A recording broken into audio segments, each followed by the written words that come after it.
नमस्कार, स्वागत है आपका। आप देख रहे हैं गुड न्यूज टुडे। आपके साथ मैं हूं रेखा और वक्त है गुड लक टुडे का, जहां पर स्टूडियो में मेरे साथ मौजूद होते हैं पंडित शैलेंद्र पांडे जी। बहुत बहुत स्वागत है पंडित जी आपका इस खास शो में। नमस्कार। तो आज हम बात करेंगे संतान प्राप्ति में आ रही समस्याओं की, बाधाओं की। जी हाँ, क्यों यहाँ पर ये समस्याएं पैदा होती हैं और इन्हें दूर करने के लिए क्या कुछ उपाय ज्योतिष में बताए गए हैं, ये हम पंडित जी से जानेंगे। लेकिन उससे पहले जान लेते हैं गुड लक मंत्र।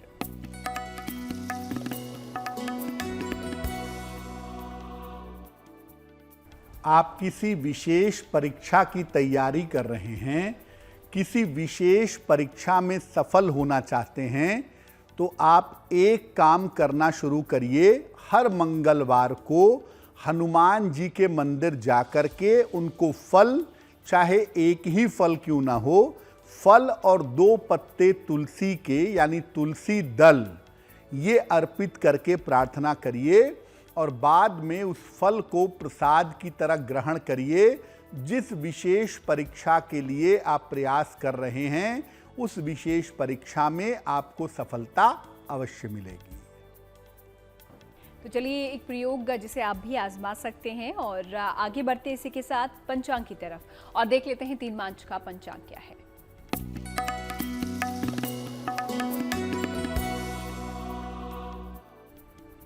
दिनांक 3 मार्च 2023, दिन शुक्रवार, तिथि है फाल्गुन शुक्ल पक्ष की एकादशी तिथि। सुबह के 9:11 तक। नक्षत्र है पुनर्वसु नक्षत्र। शाम के 3:43 तक। चंद्रमा मिथुन राशि में संचरण कर रहे हैं सुबह के 8:58 तक। राहु काल का समय प्रातः काल 10:30 से दोपहर के 12 बजे तक। पश्चिम दिशा की तरफ यात्रा करने की मनाही है, लेकिन अगर यात्रा करना जरूरी है, मजबूरी है, तो जरा सी दही खाकर और भगवान का स्मरण करके यात्रा करेंगे तो मुश्किल से बचे रहेंगे। तो पंचांग यहाँ पर पंडित जी ने आपको बता ही दिया है और साथ ही साथ एक गुड लक मंत्र भी आपको दिया है। राशियों के बारे में अगर आप जानना चाहते हैं और इंतजार कर रहे हैं तो थोड़ा सा इंतजार और कीजिए, क्योंकि फिलहाल आज जिस विषय पर हम बात करने वाले हैं उससे जुड़ा हुआ पहला सवाल यहाँ पर हम ले लेते हैं। संतान प्राप्ति में अगर किसी प्रकार की कोई समस्या आपको आ रही है तो आज का ये खास एपिसोड आपके लिए है। तो पंडित जी, सबसे पहले तो हम यही जानना चाहेंगे कि संतान होने के लिए ज्योतिष में कौन सा ग्रह जिम्मेदार होता है? देखिए, मुख्य रूप से बृहस्पति को संतान का कारक माना जाता है। संतान सुख का जो स्वामी है वो मुख्यतः बृहस्पति है। वैसे अन्य कुंडलियों में पंचम भाव और इसका स्वामी भी संतान से संबंध रखता है, लेकिन अगर हम एक ग्रह की बात करें तो वो एक ग्रह बृहस्पति है। इसके कमजोर होने पर संतान का सुख भी नहीं मिलता और संतान की तरफ से यानी संतान से सुख दोनों नहीं मिलता। कुंडली में पंचम भाव जो 5वां खाना है और जो इसका स्वामी है वो संतान होने के लिए जिम्मेदार होते हैं।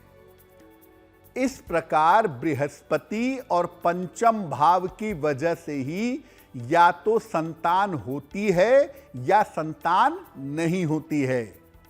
मुख्यतः बृहस्पति की भूमिका बहुत ज्यादा महत्वपूर्ण होती है। अगर कुंडली में बृहस्पति की पोजीशन ठीक है, बृहस्पति की स्थिति ठीक होती है, तो आप ये मानिए कि समय थोड़ा लग सकता है, दिक्कतें थोड़ी आ सकती हैं, लेकिन फिर भी आपको संतान की प्राप्ति हो जाएगी। और सब कुछ बेहतर होने के बावजूद अगर बृहस्पति गड़बड़ है तो या तो संतान नहीं होगी या संतान के हो जाने के बाद संतान की तरफ से कष्ट होने की, समस्या होने की संभावना बन जाएगी। तो संतान होने के लिए कौन सा ग्रह यहाँ पर अहम भूमिका निभाता है, जिम्मेदार होता है, ये पंडित जी ने आपको बता दिया है। फिलहाल अब ये जानते हैं कि संतान कब नहीं होती, संतान होने में कब बाधाएं ज्यादा आती हैं। बनी जी, बहुत सारे लोग ऐसे होते हैं जो संतान के लिए काफी समय से प्रयत्न कर रहे होते हैं, लेकिन संतान होने में बाधा आती है। जैसे कब आती है?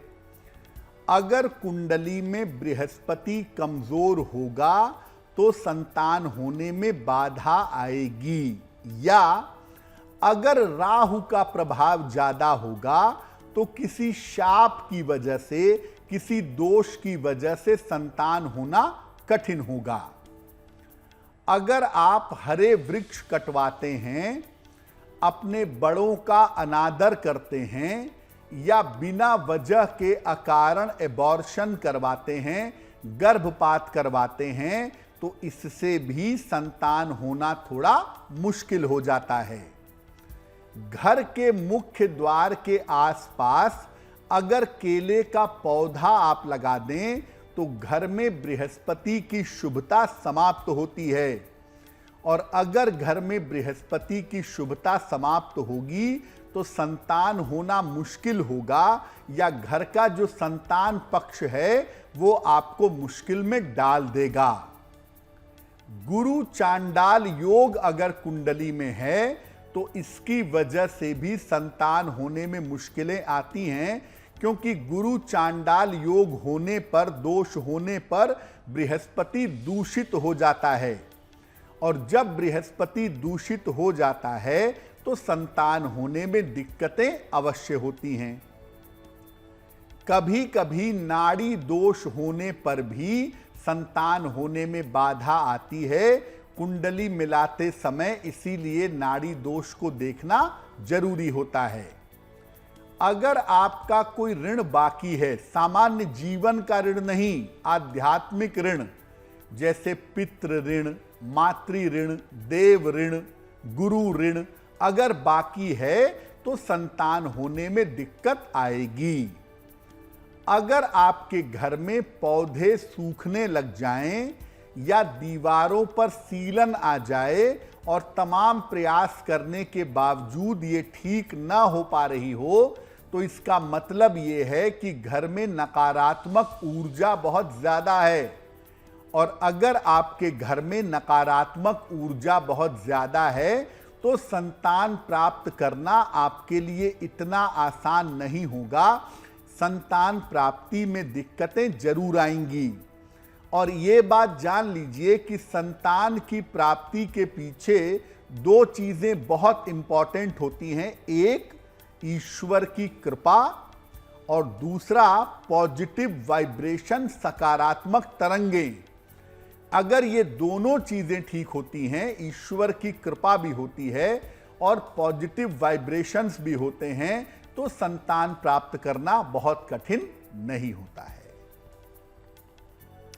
तो कब यहाँ पर समस्याएं पैदा होती है संतान होने में, ये भी पंडित जी ने आपको बता दिया है, लेकिन किस प्रकार इन समस्याओं को आप दूर कर सकते हैं, ये आपसे कुछ ही देर में हम जानेंगे। फिलहाल राशियों पर नजर डाल लेते हैं और देखते हैं मेष, वृष और मिथुन राशि का भाग्यफल क्या है। मेष राशि, नौकरी और जीवन में बड़े परिवर्तन का समय चल रहा है आपका। कोई पुरानी समस्या दोबारा आपको परेशान कर सकती है, इसलिए अपने स्वास्थ्य पर ध्यान बनाए रखिएगा, परेशानी बढ़ सकती है। सफेद मिठाई का अगर आप दान कर दें तो आपके दिन की मुश्किलें कम हो जाएंगी। शुभ रंग होगा लाल और भाग्य का मीटर आपको नंबर दे रहा है 60%। मेहनत ज्यादा होगी, भाग्य थोड़ा कम रहेगा।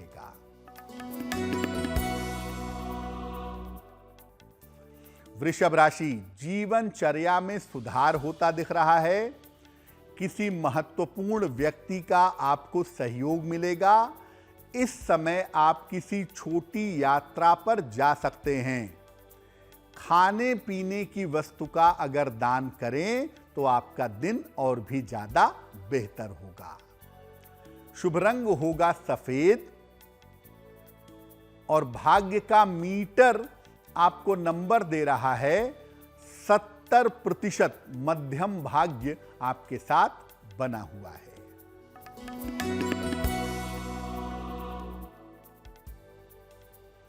मिथुन राशि, दौड़ भाग आपकी बढ़ सकती है। आर्थिक लाभ के योग आपके लिए बन रहे हैं।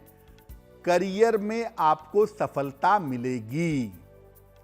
किसी निर्धन व्यक्ति को अगर धन का दान कर दें तो आपका दिन और भी ज्यादा बेहतर होगा। शुभ रंग होगा हरा और भाग्य का मीटर आपको नंबर दे रहा है 80%। बहुत अच्छा भाग्य आपके साथ बना हुआ है। तो मेष, वृष और मिथुन राशि के बारे में पंडित जी ने हमें बताया। आप लोगों का भाग्य कितना साथ आपका देगा आपने जाना। आगे बढ़ते हैं आज के पहले ईमेल की तरफ और देख लेते हैं जो पहला सवाल है हम किसका लेने जा रहे हैं पंडित जी। जी,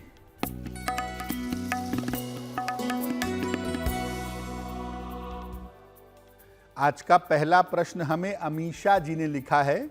अमीषा जी हमें फरीदाबाद से मेल लिखती हैं।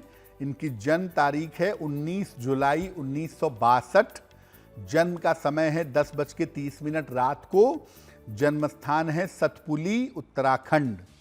ये लिख रही हैं कि तमाम प्रयास करने के बावजूद हम घर खरीद नहीं पा रहे हैं। बाधा बहुत आ रही है, तो अपने घर का योग हमारा कब तक है।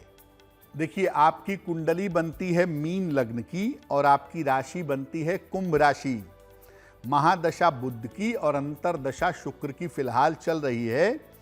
बुध का खराब होना और शुक्र की स्थिति ठीक ना होना कहीं ना कहीं संपत्ति प्राप्ति में मुश्किलें पैदा कर रही है। लेकिन फिर भी अभी जो आपका समय चल रहा है, अगर आप अभी प्रयास करें तो अक्टूबर 2023 के पहले प्रयास करने पर निश्चित रूप से आपको संपत्ति की प्राप्ति हो जाएगी। कोई बना बनाया मकान या बना बनाया फ्लैट इसी साल में आप खरीद पाएंगी। अभी आप 2 उपाय करें, अपनी संपत्ति के लिए भी और अपने स्वास्थ्य के लिए भी। एक मोती बनवा के पहने, लगभग 10-12 रत्ती की मोती चांदी की अंगूठी में, दाहिने हाथ की सबसे छोटी उंगली में। शुक्ल पक्ष के सोमवार की रात को मोती पहनने से आपको लाभ होगा। और दूसरा काम करें, रोज सुबह शाम एक मंत्र पढ़ेंगी, ओम नमो भगवते वासुदेवाय। ओम नमो भगवते वासुदेवाय, इस मंत्र का सुबह शाम जप करिए और प्रार्थना करिए तो आपको संपत्ति का लाभ भी जल्दी होगा और स्वास्थ्य की बाधाओं से आप निश्चित रूप से बची रहेंगी। तो अगर आप भी कोई सवाल पंडित जी से पूछना चाहते हैं, जल्दी से सवाल लिखिए और इसे भेज दीजिए हमें इस ईमेल आईडी पे जो आपकी टीवी स्क्रीन पर है। अब ये समझते हैं पंडित जी से कि संतान का योग कैसे बनता है या कैसे बनना होता है पंडित जी। आप लक्षणों से ये जान सकते हैं, अगर आप संतान के लिए प्रयास कर रहे हैं तो कुछ ऐसे लक्षण आपको दिख सकते हैं जिन लक्षणों से आप समझ जाएं कि संतान का योग आपके लिए बन गया है। अगर आपके घर में बिना वजह के मीठी चीजें आने लगें, लोग आएं और मिठाइयाँ पहुंचाने लगें, मीठे बिस्कुट पहुंचाने लगें, गुड़ ज़्यादा आने लगे, चीनी ज़्यादा आने लगे, बिना कारण के घर में मीठी चीज़ें आने लगें, और अगर आप संतान के लिए प्रयास कर रहे हैं तो इसका मतलब ये है कि अब आपको संतान होगी।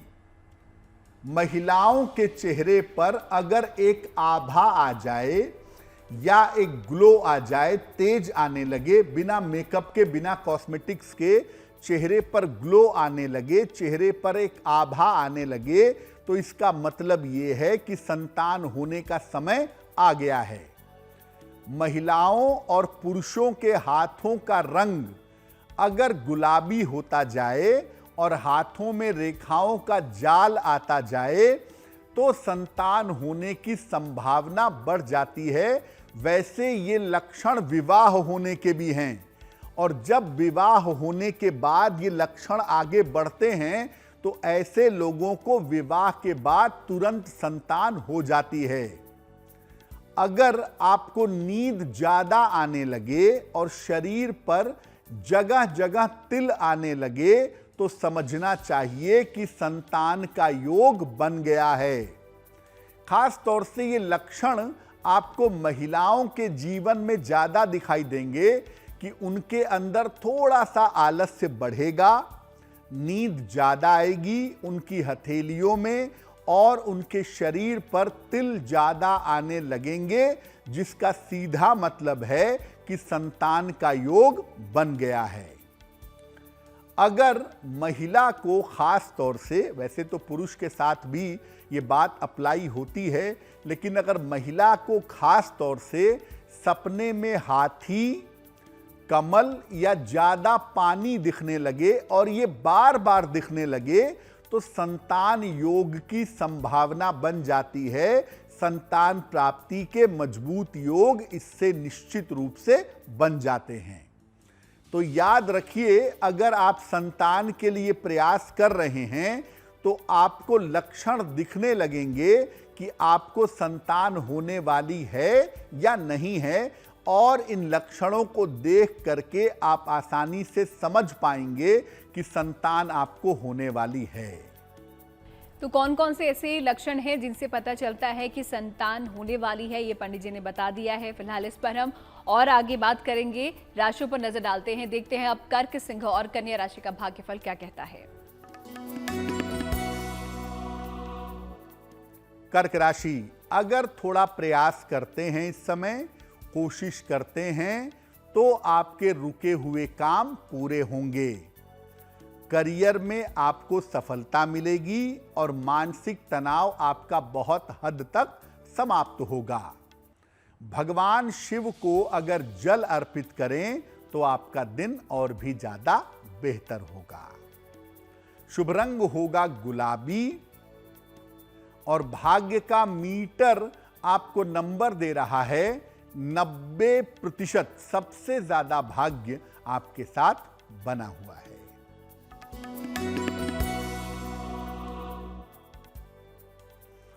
सिंह राशि, स्वास्थ्य आपका इस समय खराब हो सकता है।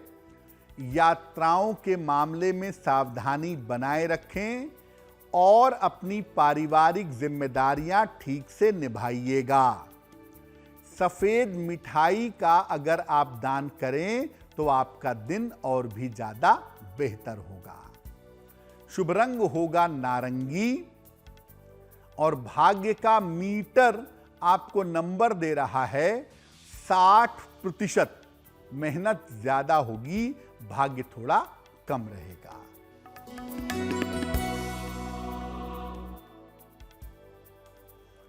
कन्या राशि, रोजगार और करियर के मामले में आपको लाभ होगा।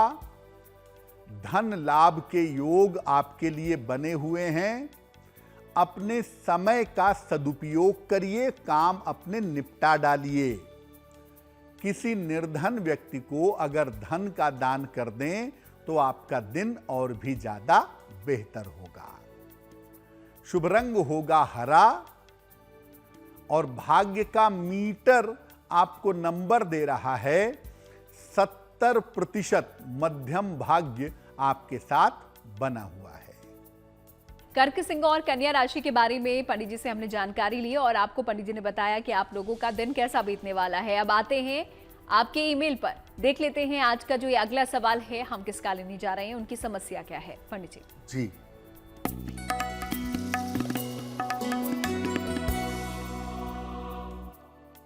अगला प्रश्न हमें एनके बेरी जी ने लिखा है, गाजियाबाद से लिखते हैं ये। इनकी जन्म तारीख है 8 मार्च 1952।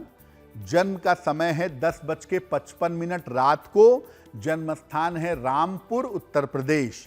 ये लिख रहे हैं कि काफ़ी लंबे समय से कोर्ट केस में फंसा हुआ हूँ। ये कोर्ट केस कब समाप्त होगा? मेरे विदेश जाने की संभावना क्या है? और बच्चों का विवाह कब होगा? बेरी जी, आपकी कुंडली बनती है तुला लग्न की और आपकी राशि बनती है कर्क राशि। महादशा राहु की और अंतरदशा बुध की फिलहाल चल रही है। देखिए, ज्योतिष के हिसाब से साल 2024 में आपके तमाम काम पूरे हो जाने चाहिए। जैसे साल 2024 में आप कोर्ट केस से छुटकारा पा सकेंगे। साल 2024 में थोड़े समय के लिए विदेश भी जा सकेंगे और बच्चों के विवाह होने की संभावना साल 2024 के अंत में या 2025 के आरंभ में बनती हुई दिखाई दे रही है। फिलहाल अपने स्वास्थ्य के लिए और अपने बेहतर जीवन के लिए आप एक ओपल बनवा के पहन लें। लगभग 10-12 रत्ती का ओपल चांदी की अंगूठी में, दाहिने हाथ की तर्जनी उंगली में शुक्रवार की शाम को ओपल पहन लें। सुबह और शाम दोनों समय 108 बार नमः शिवाय का जप करें तो आपके लिए बहुत शुभ होगा। और बेवजह मृत्यु और जीवन की आने वाले समय की चिंता करने की आवश्यकता नहीं है। आपका आने वाला समय परमात्मा की कृपा से अच्छा होगा। आगे बढ़ें और बात करें आज के हमारे विषय पर। उससे पहले आपको बता दें कि अगर आप कुछ पूछना चाहते हैं तो आपको अपने सवाल हम तक कैसे पहुंचाने हैं। अपने सवाल लिखिए और उसे भेज दीजिए हमें इस ईमेल आईडी पे जो आपकी टीवी स्क्रीन पर है। पंडित जी, अगर किन्हीं कारणों की वजह से, मेडिकल कंडीशंस की वजह से संतान नहीं हो पा रही है तो उसके लिए क्या कुछ उपाय यहाँ पर किए जा सकते हैं? बहुत बार ऐसा होता है कि पति पत्नी संतान के लिए प्रयास करते हैं, लेकिन कुछ मेडिकल की वजह होती है। जैसे पत्नी को हार्मोन्स की प्रॉब्लम हो गई, फेलोपियन ट्यूब की प्रॉब्लम हो गई, पुरुष के स्पर्म काउंट मजबूत नहीं है, यानी मेडिकल कारण ऐसे हैं जिस वजह से संतान नहीं हो पा रही है। तो क्या उपाय किए जाएंगे? रोज सुबह ब्रश करने के बाद तुलसी के 2 पत्ते खाइए। तुलसी के पत्ते फर्टिलिटी बढ़ा देते हैं। पति भी खाएंगे और पत्नी भी खाएंगी। 2 पत्ते तुलसी के जरूर खाइए। और रोज सुबह भगवान कृष्ण को थोड़ा सा ही सही पंचामृत का भोग लगाइएगा। इसके बाद एक विशेष मंत्र है, इस मंत्र का जप करना चाहिए। पति देव को भी करना चाहिए और पत्नी को भी करना चाहिए। मंत्र होगा ओम क्लीं कृष्णाय नमः। ओम क्लीं कृष्णाय नमः। इस मंत्र का 108 बार सुबह के समय जप करें।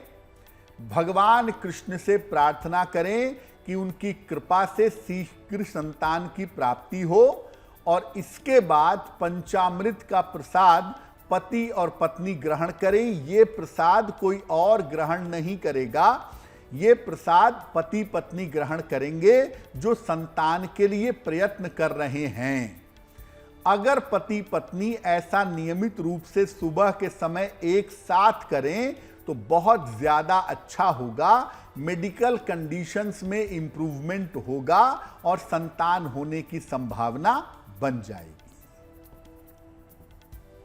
तो मेडिकल कंडीशन है अगर, तो किस प्रकार कुछ छोटे उपाय कर कर आप उन कारणों को दूर कर सकते हैं, ये पंडित जी से आपने जाना।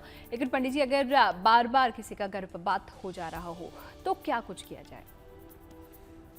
बहुत बार ऐसा होता है कि मेडिकल कंडीशन भी ठीक होती है, स्थिति परिस्थिति भी ठीक है, लेकिन बार बार किसी महिला का मिसकैरेज हो जाता है, गर्भपात हो जाता है।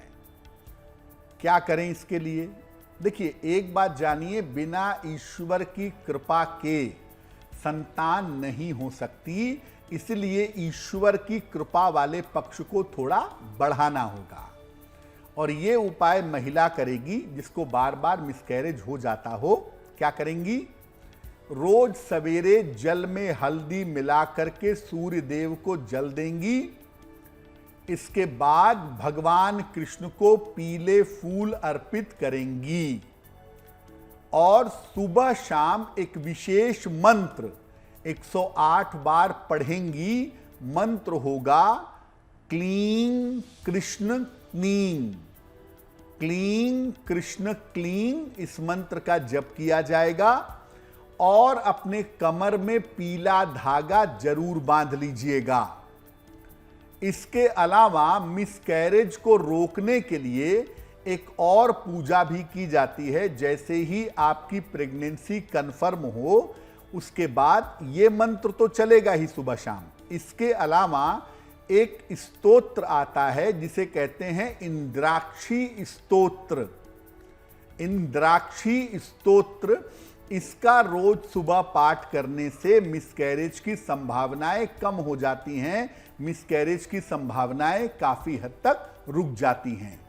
और याद रखिए कि मंगल के प्रभाव की वजह से सबसे ज्यादा मिसकैरेज होते हैं। इसलिए आप ये जरूर देखिएगा कि जब आप कंसीव कर रही हैं उस समय मंगल की स्थिति क्या है, और अगर मंगल की स्थिति निगेटिव होगी तो इस मंत्र को पढ़ने से और इंद्राक्षी स्तोत्र पढ़ने से जल्दी सुधार होगा। तो जिन लोगों का मिसकैरेज यहाँ पर हो रहा है बार बार, वो क्या कुछ उपाय ज्योतिष के अनुसार कर सकते हैं, ये पंडित जी ने आपको बता दिया है। इन उपायों को आप जरूर आजमाइएगा। फिलहाल आगे बढ़ते हैं अगली 3 राशियों की तरफ और देखते हैं तुला, वृश्चिक और धनु राशि का भाग्यफल क्या है। तुला राशि, इस समय अचानक आपकी एक एक करके समस्याएं हल हो जाएंगी। समस्याओं को कम करने के लिए सहयोग मिलेगा और इस समय आपको पुराना धन मिल सकता है। खाने पीने की वस्तु का अगर दान करें तो आपका दिन और भी ज्यादा बेहतर होगा। शुभ रंग होगा सफेद और भाग्य का मीटर आपको नंबर दे रहा है 80%। बहुत अच्छा भाग्य आपके साथ बना हुआ है।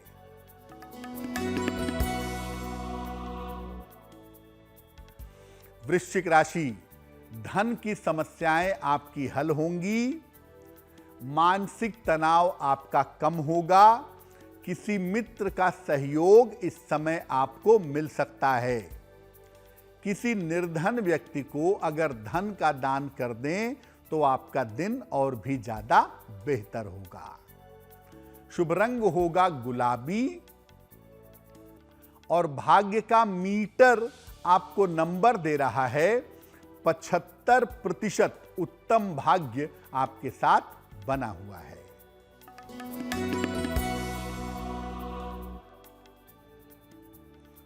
धनु राशि, वैवाहिक जीवन का ध्यान रखें।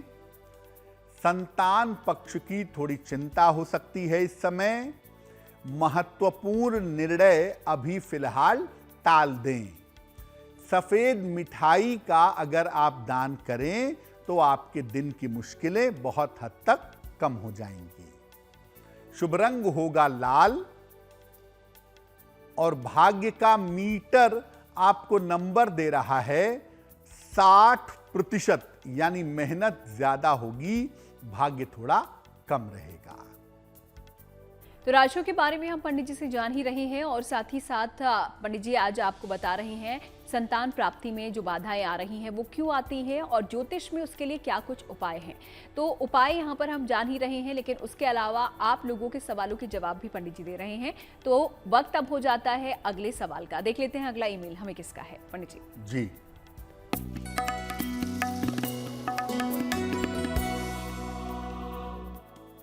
अगला प्रश्न सुमति एन ने हमें लिखा है। तमिलनाडु से लिखती हैं ये। इनकी जन्म की तारीख है 1 जनवरी 1980। जन्म का समय है 10:30 प्रातः। जन्म स्थान है तिरुवरूर, तंजौर, तमिलनाडु। ये लिख रही हैं कि मेरी हड्डियों की समस्या और नसों की, न्यूरो की समस्या मुझे बहुत ज़्यादा परेशान कर रही है। मेरे स्वास्थ्य में दिक्कतें बहुत ज़्यादा हैं। मेरा स्वास्थ्य कब कैसा होगा, मेरा भविष्य कैसा रहेगा, क्या मेरा विवाह हो पाएगा या नहीं हो पाएगा। सुमति, आपकी कुंडली बनती है कुंभ लग्न की और आपकी राशि बनती है मिथुन राशि। ईमानदारी की बात यह है कि आपकी कुंडली में विवाह होने के योग अभी बनते हुए नहीं दिखाई दे रहे हैं, इसलिए उस तरफ दिमाग लगाने की आवश्यकता नहीं है। जहां तक भविष्य की बात है, आपका भविष्य बेहतर है और भविष्य में कोई खास मुश्किल पैसों रुपयों की या जीवन की दिखाई नहीं देती है। लेकिन स्वास्थ्य को लेकर के फरवरी 2024 तक थोड़ी सावधानी जरूर बनाए रखें, ये आपके लिए जरूरी रहेगा। 2 उपाय करिए। एक नीलम बनवा के पहनिए, लगभग 5-6 रत्ती का नीलम चांदी की अंगूठी में, दाहिने हाथ की मध्यमा अंगुली में। शनिवार की रात को नीलम पहनने से आपको लाभ होगा।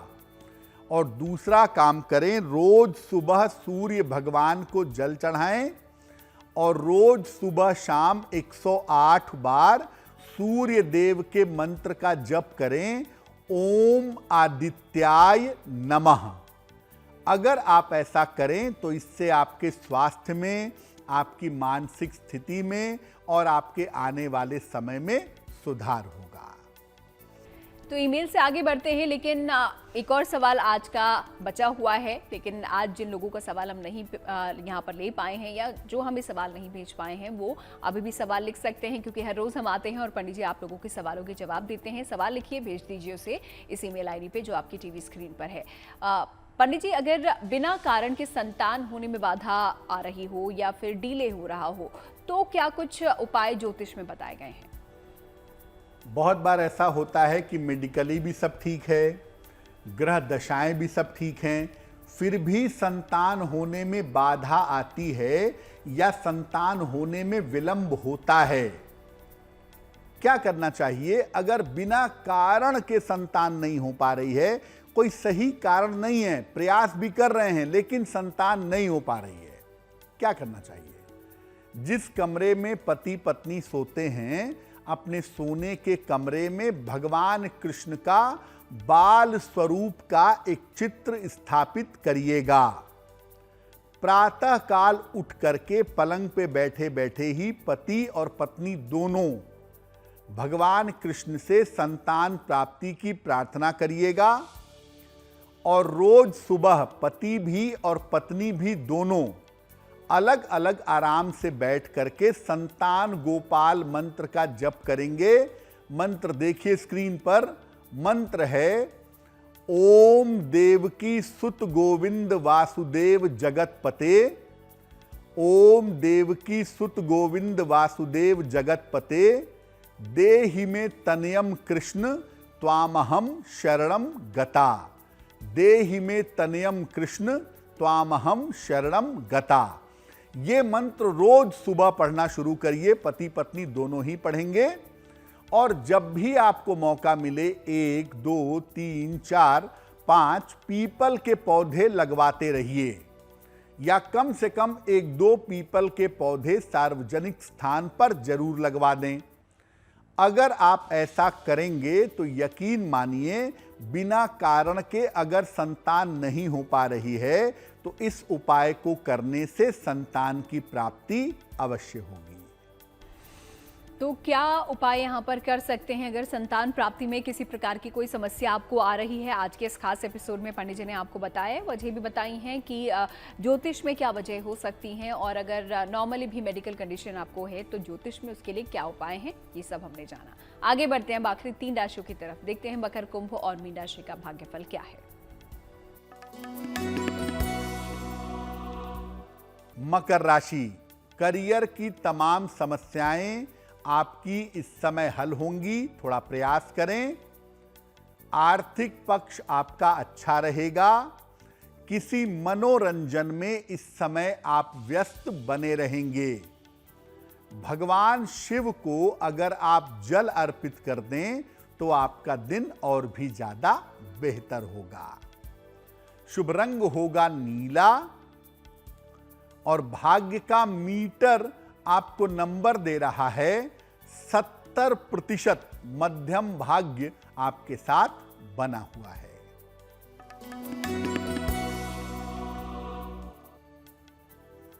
कुंभ राशि, आर्थिक पक्ष आपका अच्छा रहेगा। पारिवारिक जीवन की समस्याएं दूर होंगी। धार्मिक कार्य में इस समय आप व्यस्त रहेंगे। किसी निर्धन व्यक्ति को अगर धन का दान कर दें तो आपका दिन और भी ज्यादा बेहतर होगा। शुभ रंग होगा आसमानी और भाग्य का मीटर आपको नंबर दे रहा है 65%, यानी जितनी मेहनत करेंगे उतना ही आपको लाभ होगा।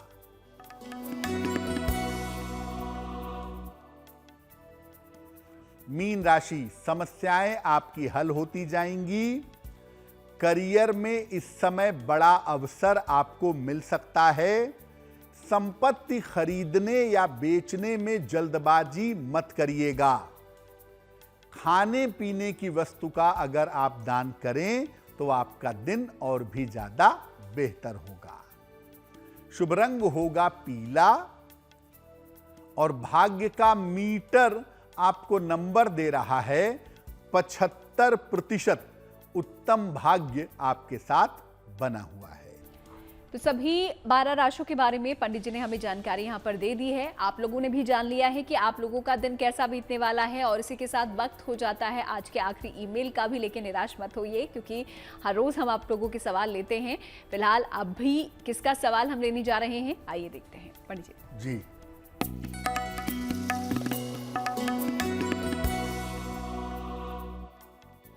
आज का अंतिम प्रश्न हमें चीनू ने लिखा है। चीनू हमें दिल्ली से लिखते हैं। इनकी जन्म तारीख है 1 नवंबर 1976। जन्म का समय है शाम को 6:25। जन्म स्थान है दिल्ली। ये लिख रहे हैं कि मैं कभी भी किसी भी चीज के मामले में सही निर्णय नहीं ले पाता हूं। इसकी बड़ी समस्या रहती है। घर में बहुत प्रयास कर रहा हूं लेकिन अब तक खरीद नहीं पाया हूं। क्या भविष्य में मेरा चार्टर्ड अकाउंटेंसी का कोर्स पूरा होगा? चीनू, आपकी कुंडली बनती है वृषभ लग्न की और आपकी राशि बनती है कुंभ राशि। महादशा बुध की और अंतरदशा सूर्य की चल रही है नवंबर 2023 तक। देखिए, ज्योतिष के हिसाब से ये बात समझ लीजिए कि बुध का कमजोर होना हमेशा मन को परेशान करता है और निर्णय लेने में बाधाएं पैदा करता है। सामान्यतः आपका बुध कमजोर है, बुध को मजबूत किया जाए तो आपका स्वास्थ्य भी बेहतर होगा और आपकी निर्णय की क्षमता भी बेहतर होगी। घर की जहां तक बात है, इसी साल 30 नवंबर के पहले बना बनाया कोई फ्लैट आप खरीद पाएंगे। ये संभावना आपकी कुंडली में दिखाई दे रही है। चार्टर्ड अकाउंटेंसी के लिए बहुत प्रयास मत करिए क्योंकि भविष्य में उसके पूरा होने के योग नहीं बनते हैं। लेकिन अगर आप मैनेजमेंट की पढ़ाई करें, MBA करना चाहें या मैनेजमेंट के क्षेत्र में आगे बढ़ना चाहें तो उसमें आपको सफलता मिल सकती है। क्या उपाय करना चाहिए? एक पन्ना बनवा करके जरूर पहन लें। लगभग 6 से 8 रत्ती का पन्ना चांदी की अंगूठी में, दाहिने हाथ की सबसे छोटी उंगली में। बुधवार की शाम को पन्ना पहनने से आपको लाभ होगा। और दूसरा काम करें, रोज सवेरे सूर्य भगवान को जल चढ़ाएं और सूर्य भगवान के सामने खड़े होकर या बैठ करके हनुमान चालीसा का पाठ करें। आपकी स्थिति में सुधार होगा। संपत्ति की इच्छा आपकी पूरी हो जाएगी। तो सवाल आप लोगों को कैसे हम तक पहुंचाने हैं ये आपको पता ही है। ईमेल आईडी आपके सामने है, सवाल लिखिए और भेज दीजिए। आगे बढ़ते हैं अब जन्मदिन की तरफ और देखते हैं 3 मार्च को जिन लोगों का बर्थडे आता है उनके लिए आने वाला साल कैसा रहेगा।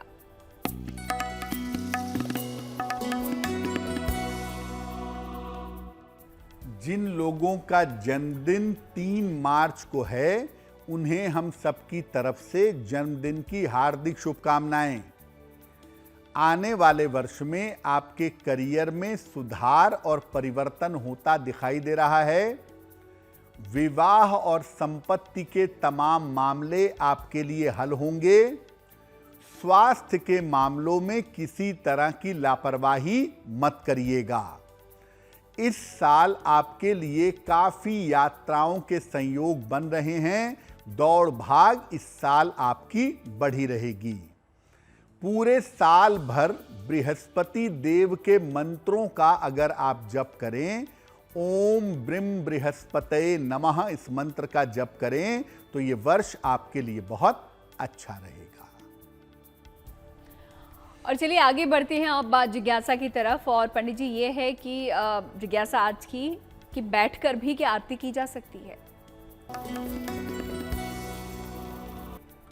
बहुत सारे लोगों ने ये प्रश्न हमसे पूछा है मेल के माध्यम से कि क्या बैठकर भी आरती कर सकते हैं। देखिए, वैसे तो आरती खड़े होकर के करना ही सबसे ज़्यादा उत्तम होता है, लेकिन अगर स्वास्थ्य की समस्या है, आप खड़े नहीं हो पाते, पैरों में तकलीफ है, शरीर में दिक्कत है, तो प्रभु श्रद्धा के भूखे होते हैं, इसलिए आप चाहें तो बैठकर भी आरती कर सकते हैं। ज़्यादातर श्रद्धा पर फोकस करिए, प्रभु के चरणों पर फोकस करिए और आरती करिए, आपकी आरती संपन्न होगी। तो चलिए सवाल का जवाब हमें मिल चुका है और आगे बढ़ते हैं अब शुभ पहर की तरफ। देखते हैं 3 मार्च शुक्रवार का शुभ पहर क्या है।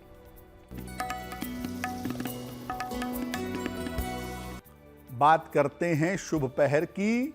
दिनांक 3 मार्च 2023 दिन शुक्रवार।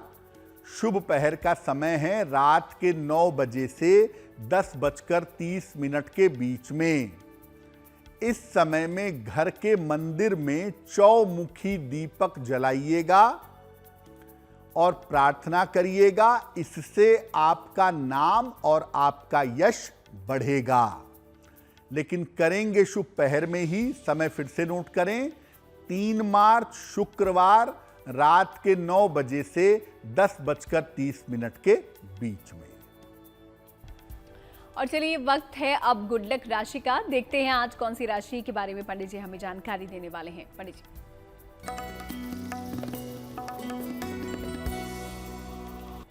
हम आपको अलग अलग राशि के लोगों के स्वास्थ्य के बारे में बता रहे हैं। आज हम आपको बताएंगे मीन राशि के बारे में। इनका मानसिक और शारीरिक स्वास्थ्य सामान्यतः ठीक रहता है, लेकिन अक्सर इनको होम सिकनेस हो जाती है, घर से दूर रहने पर बीमार हो जाते हैं। अच्छे स्वास्थ्य के लिए मीन राशि वालों को नियमित रूप से भगवान सूर्य की उपासना करनी चाहिए, वो इनके लिए काफी बेहतर होगा। तो स्वास्थ्य के बारे में आजकल हम जान रहे थे, तो आज की जो गुड लक राशि थी वो मीन राशि थी, जिसके बारे में पंडित जी ने हमें बता दिया है। अब इसी के साथ आखिरी पड़ाव पर हम आ जाते हैं और यहाँ पर हम आपको बताते हैं एक महा उपाय। तो पंडित जी से जान लेते हैं जल्दी से आज का महा उपाय क्या है। पंडित जी